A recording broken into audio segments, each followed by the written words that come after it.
Okay mga kamads, mga kaibigan, welcome back to Laruan and Pusuan and kung ano-ano pa.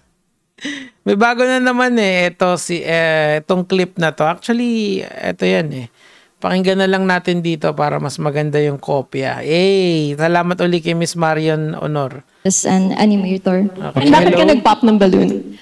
I'm 21. Okay. And when you mentioned you're family-oriented, I realized I'm not ready for that. I'm still 21. What do you mean by family-oriented? Well, what did you mean by...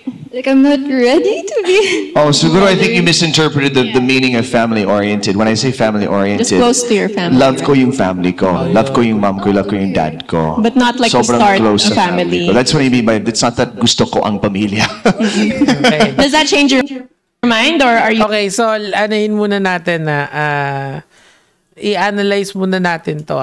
Ngayon, meron kasi siyang sagot dyan, pero yung siguro kasi kabado lang, 'di ba? Kabado lang siguro.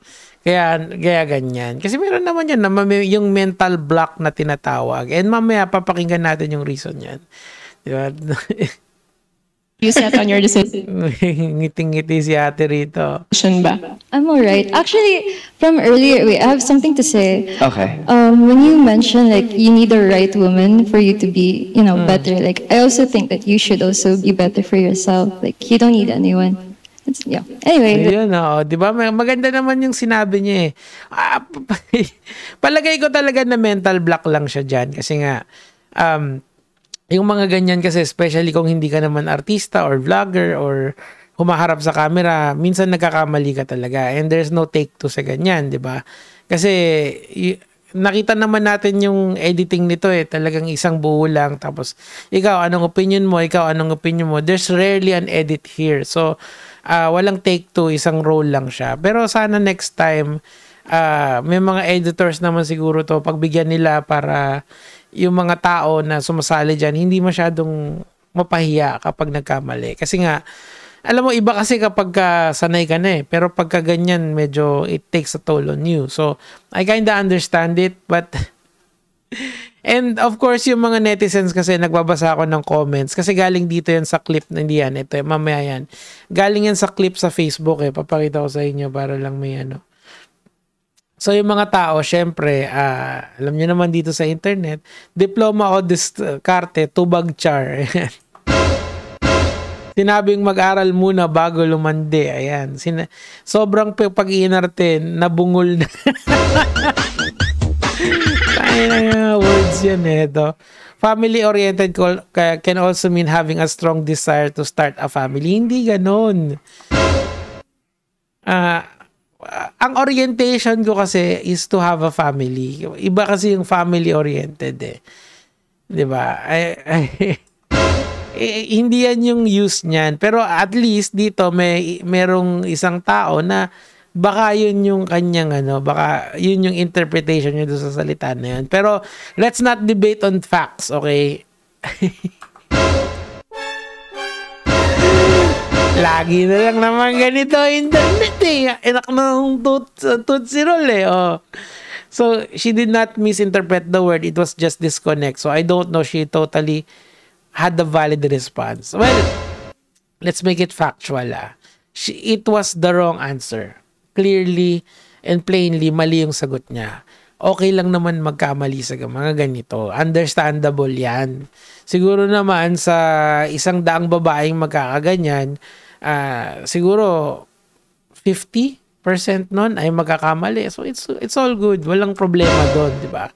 Like nga natin, lagi na lang kumukuha ng content dito So, ang point dito kasi, baka kabado lang yan. Kaso, nagbigay din siya ng reason niya kung bakit ganyan yung sagot niya. Okay, hindi yan. Ano yan? So, ginawa ko, shinare ko na rin yung kanyang sagot dito. Ano ba to? Ay, galing yun, may sagot na siya dyan kasi nga, niya. So, nung nag-viral yung clip na yun, eto yung sagot niya. Sabi niya gano'n, "Hi guys, this is Moon. I had the feeling that this will happen. My clip going viral. Kaya I'm here to explain that this was just an honest mistake." Okay. Okay na yun. I was tired and I disassociating that I misinterpreted the word in a wrong way. Okay, that's all good. Okay na yun. end na yun dapat. Sorry guys, bangingi lang or pagod lang, good na yun. Next time, I'll try to do better. I was there since 6 a.m. We finished at around 8 p.m. We shot 2 episodes. I don't know the word I do know what the word means. Sadyang nagkamali lang ako saglit. Okay? Mental block kaya tayong tawag sa gusto niyang ipaabot sa atin. I don't think this should be a big deal for a teensy mistake. Well, alam mo naman sa internet. Basta may pwedeng pagtalunan, pagtatalunan. Basta may pwedeng pagtawanan, pagtatawanan. Welcome to the internet. Hey! First time? Yung meme na yun, alala niya. First time. I guess I'll accept the fact that I'll be receiving hate comments from now on. But I hope you'll choose to be kind. Sabi nga ni Diwata, lilipas din yan. And you know, things here sa internet come and go. Kahit gaano kalaki yung issue, it will come and it will go. It's just hard and I'm receiving a lot of bullying. Eto, nagkwento na about sa past niya at a very young age. I was just fortunate that my family and friends are there for me. To be honest, since I was young, I was abused and pressured to achieve high grades. Kaya right now, I'm an achiever. I have proof po yun. Sino naghahana sa inyo yan? Is this a parent thing? Kasi di ba?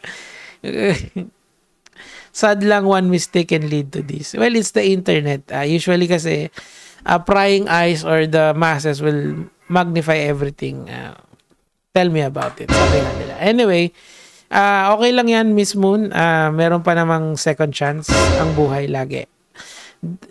Don't stop believing. Hindi, ano lang yan, no? Sana lang, ngayon kasi yan yung viral, nung isang araw, si Solo Leveling.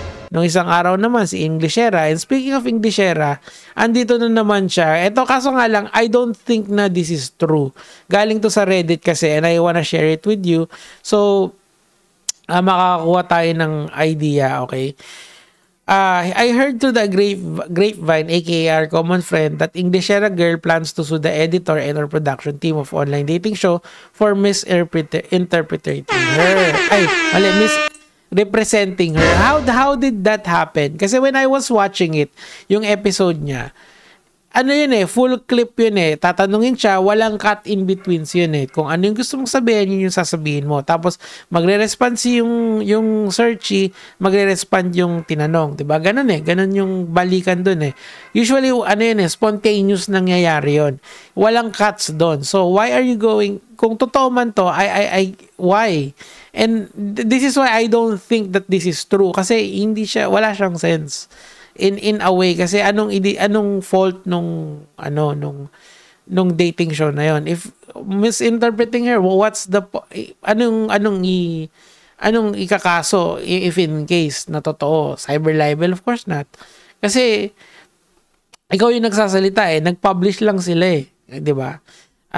May consent mo naman yun from the get-go kasi ang malamang yan bago ka sumali, meron silang pinirmahan na yung image and likeness mo during the filming of the show will be put out online. So, 'di ba? And this is why I don't think this is true. I don't have direct relations to her, but we have a common friend and apparently nag-take lang to sa kanyang mentally yung online bullying and plans to take legal action against the team. But why the team, di ba? Ganito kasi gumagana yung libel, cyber libel to be, kahit anong libel. When something happens publicly, it's for public consumption. Pwede kang mag-comment doon sa nangyari publicly. Other than that, you could be held liable for libel. Gets nyo yun?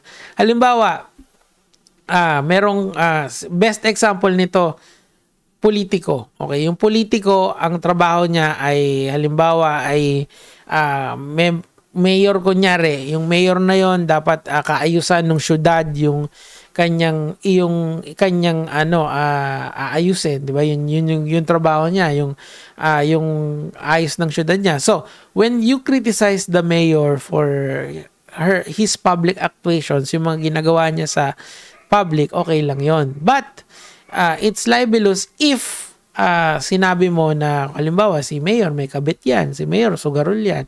na hindi na wala kang basis other than wala lang talaga. And even if it's true, pwede ka pa rin kasuhan ng libel doon. Kasi nga titignan if there is malice doon sa ginawa mo. 'Di ba? So eto, since this happened publicly, I mean, she is not a public figure, so malice is presumed sa mga ganyan. But what is the libelous content? What is the libelous material? Kung totoo yan. That's why I do think that this is one of those rumors na naman na pinapatulan ng internet. Kasi nga, when I look at this, nakita ko it has 32,000 reacts and then almost 9K shares, di ba? And kahapon lang to shinare, di ba? So, I don't think that this will hold water and I don't think this is even true to begin with. Ngayon, kay ate, sabi nga ni Diwata, lilipas lang din yan.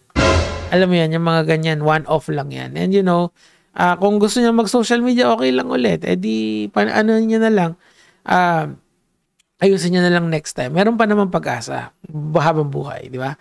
Yun lang naman yung sa akin for today, mga lods.